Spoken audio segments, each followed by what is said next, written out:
안녕하십니까, 박사입니다.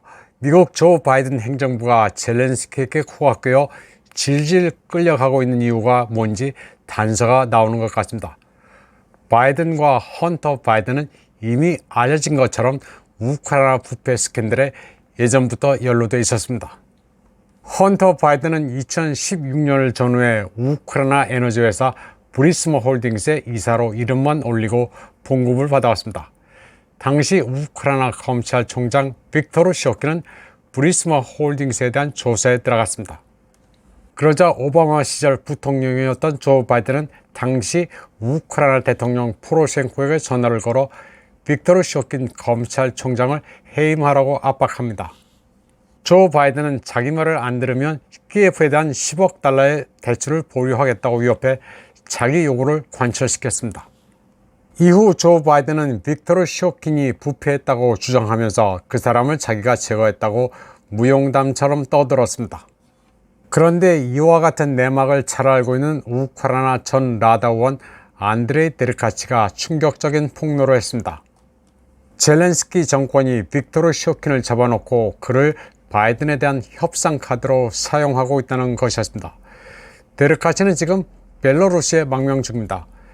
그는 트럼프 대통령의 변호인이었던 줄리아니 전 뉴욕시장과도 잘 아는 사람입니다. 바이든과 젤렌스키의 치부에 대해 정보가 많습니다. 데르카치는 벨라루시 민스크에서 이태리계 미국 언론인 시모나 만지안테와 인터뷰를 가졌습니다. 그는 인터뷰에서 빅토르 쇼킨 전 우크라이나 검찰총장은 우크라이나에서 인질로 잡혀있으며 출국이 허용되지 않는다고 밝혔습니다. 쇼킨은 우크라이나 보안국의 통제하에 있다고 데르카치는 말했습니다.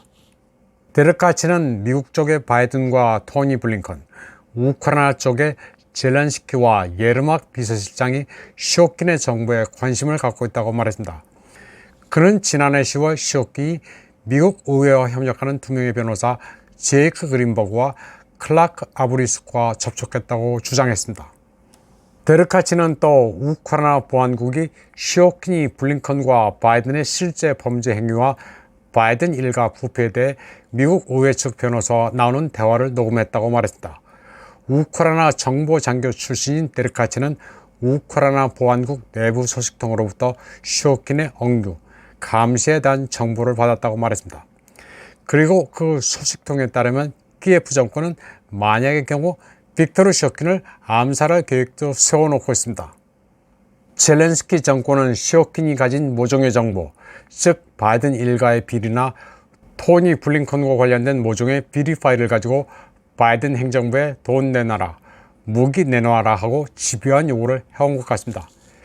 젤렌스키로서는 자신이 전임자 포로셴코에 대해서도 감정이 좋지 않으니 수틀릴 경우 너 죽고 나 죽자는 식으로 나올 가능성도 있습니다. 데르카치는 자칫하다가는 빅토르 쇼킨의 생명이 위협받을 수 있다면서 미 의회가 쇼킨의 안전이나 국외 추방을 보장해야 한다고 말했습니다.